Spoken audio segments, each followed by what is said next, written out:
Estamos aqui para a gravação de mais um programa da série Diálogos com Hoje estamos com o professor Pablo Navarro, católico, vereadora Ana Belém.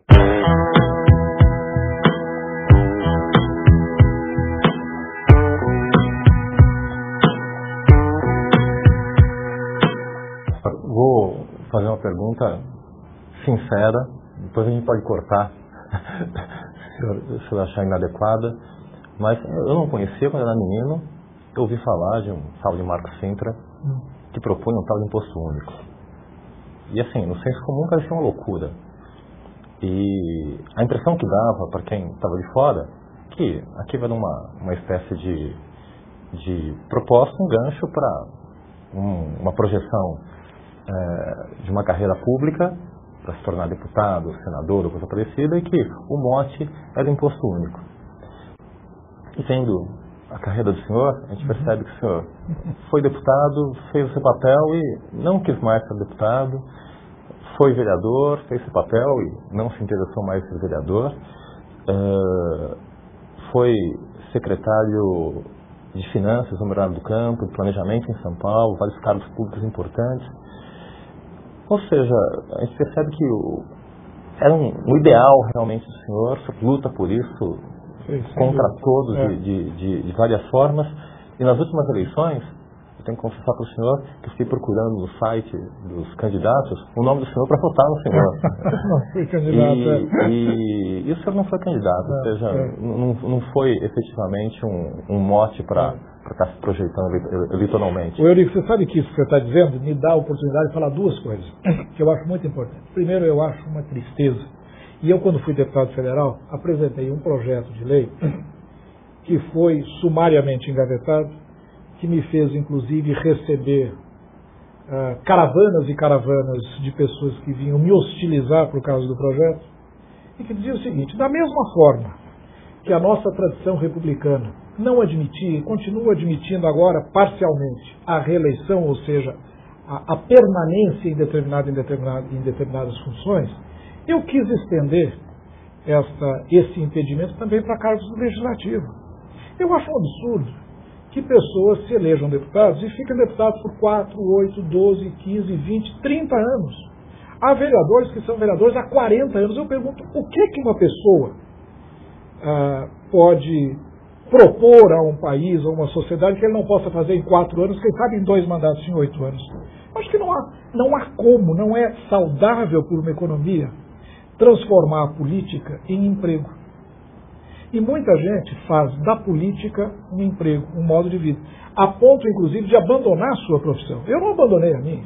Eu exerci mandatos, mas larguei o meu mandato, continuo sendo professor, tenho a minha função, não larguei a minha atividade profissional. Agora, tem gente que entra na política e que, se perder uma eleição, não tem mais como ganhar a vida.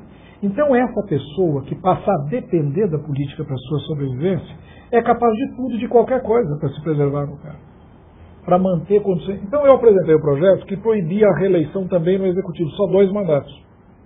Logicamente, não passou no Legislativo. Para que também deputados saiam 2 vezes no máximo. Aí vai ser vereador. Eu acho que é importante.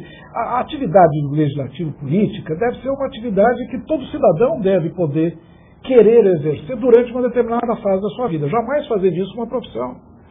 Então eu propus isso, não foi aprovado, evidentemente. Na primeira comissão logo já foi considerado inconstitucional e depois já foi arquivado, não foi. Então, eu acho que é muito importante que a função pública ela não seja transformada em profissão, não seja transformada em meio de vida. Não é? Essa é uma condição muito importante para que nós tenhamos uma vida política mais saudável. E o segundo aspecto que você mencionou quando você falou agora há pouco, é a questão do imposto único, que eu usei sim na minha campanha. Porque eu pretendi ser deputado federal exatamente para ter a oportunidade de levar esse debate ao Congresso Nacional. E o mais interessante, Eurico, é que eu recebi muita crítica de gente que falava: não, isso aí é demagogia, ele está propondo imposto único, está fazendo campanha política em cima disso. Como é que eu dizia? Seria feliz o país se todos os candidatos tivessem, de fato, alguma proposta concreta para apresentar. Ou é melhor que os candidatos se apresentem sem nenhuma proposta, sem nenhuma ideia, sem nenhuma ideal para...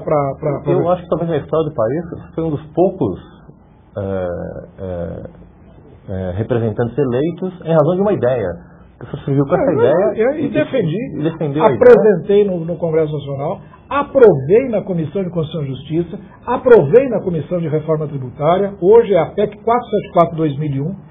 Se o presidente da Câmara dos Deputados quiser, amanhã cedo, depois da Páscoa, levar o projeto e colocar em plenário para ser votado, já pode. Hoje, a ideia do imposto único não é mais um sonho, não é mais uma utopia. Eu já concretizei. A ideia hoje já tem concretude, ela já tramitou legislativamente, ela pode ser aprovada, ela pode ser votada, ela pode ser hoje apreciada pelo plenário da Câmara dos Deputados e depois ir para o Senado. Então, eu acho que eu, de fato, cumpri meu papel, fiz o que eu queria fazer. Agora, a ideia do imposto único é interessante, ela é uma ideia muito antiga em termos de história do pensamento econômico. Né? Isso não é novidade nenhuma. Deixa eu provocar o senhor, do seu encaixe a ideia do imposto único. Vem de uma tradição do direito. Então, em grande parte, fala, o economista não está entendendo a complexidade do sistema tributário.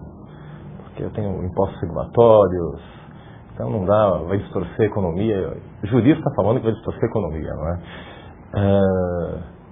Então, uma pergunta para encaixar a ideia da história do imposto único. Tem a nossa reforma tributária nova, a PEC 233, nosso cavalo de Troia tributário, porque ele entra só com estrutura sem as alíquotas, como o senhor mesmo mencionou nos seus artigos aqui, sem fatos geradores.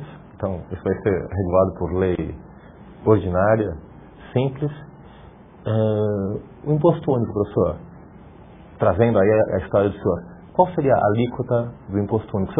A ideia é tirar ICMS, ISS, eu tiro todos os tributos, essa é a ideia? Um tributo só, e qual seria a alíquota dele? Eurico, veja, o conceito do imposto único, ele é que eu sempre digo, é um ideal a ser atingido, né?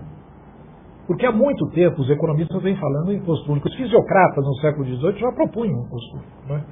Henry George, nos Estados Unidos, tinha um partido francês no período pós-guerra que propunha imposto único. Enfim, essa é uma ideia que vem sendo discutida e debatida há séculos. O grande problema é que nunca se conseguiu identificar um fato gerador que fosse suficientemente forte e amplo para permitir que com apenas um imposto o Estado moderno arrecadasse o que ele necessita hoje para arrecadar e manter, digamos, o seu nível de atividade. Hoje os países modernos têm cargas tributárias de pelo menos 20% do PIB.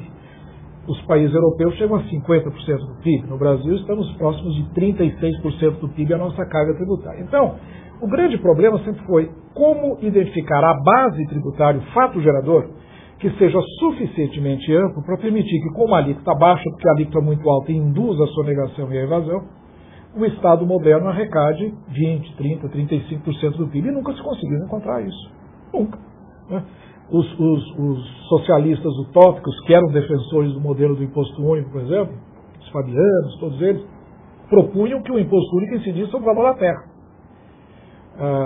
Que por razões ideológicas era tido como um bem não produzido, um dom de Deus à humanidade, portanto um bem comum, etc., que, portanto, quem absorvesse a renda diferencial da terra deveria pagar o imposto, e o único imposto deveria ser esse. Logicamente que não é um fato gerador que permita o Estado moderno arrecadar 30% do PIB sobre o valor da terra. Né?